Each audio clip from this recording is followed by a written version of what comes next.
name is Noel Albert Gogerlys. I've been fishing for 54 years.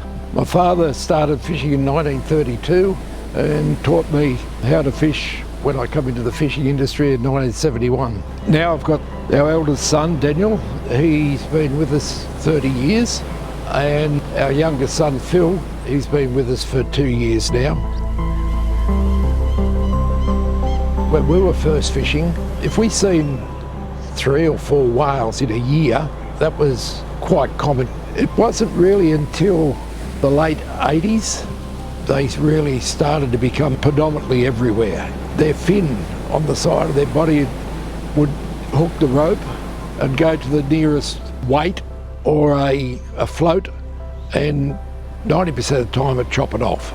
You would never see that rope floating again. We had to do something, so it's a matter of trying to design something. If the whales chop it off, we're still able to retrieve that gear back.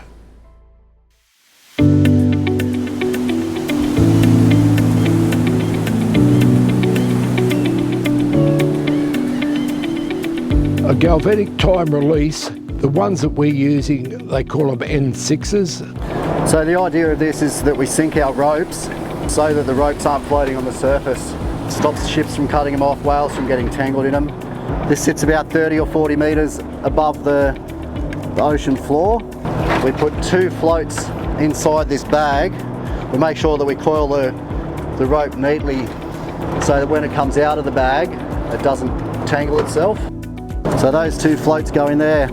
They create pressure on the GTRs, or Galvanic Time Releases. These ones are set for about 15 days, and then that'll send the floats up to the surface once this GTR dissolves.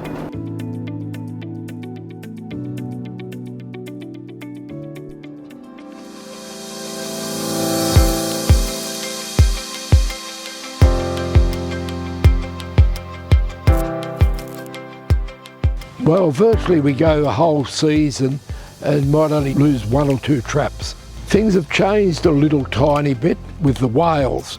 We have noticed over the last 4 or 5 years, the whales are going deeper and chafing the ropes below the bags. We don't know whether it's starting to become natural for them, because there's always little tiny fish feeding around where the bag is, and whether they've switched on enough now to understand they're going to get a feed around where those bags are, and we're losing gear again. So then we designed what we call a backup bag, which just has 1 float and about 130 metres of rope in it, and we put that only about 15-20 metres above the trap. This year, the boys have noticed that the whales are going down to that bag now. Talking to other fishermen up and down the coast, because there are a lot of fishermen now using these backup bags that we designed back 20 years ago.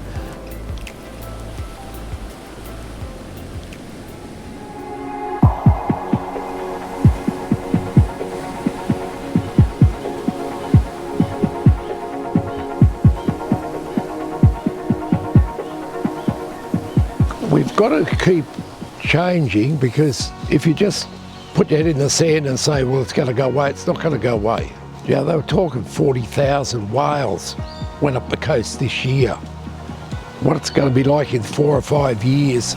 So for us to be able to keep lobstering for the season, when the whales are here, we've got to start doing something to make sure that we're environmental friendly, because the last thing we want to do is have a resistance from the public that we're out there so-called entanglement of whales all the time. We're having a good success rate of getting gear back. With the whales changing their habit is a bit of a concern. They're outsmarting us.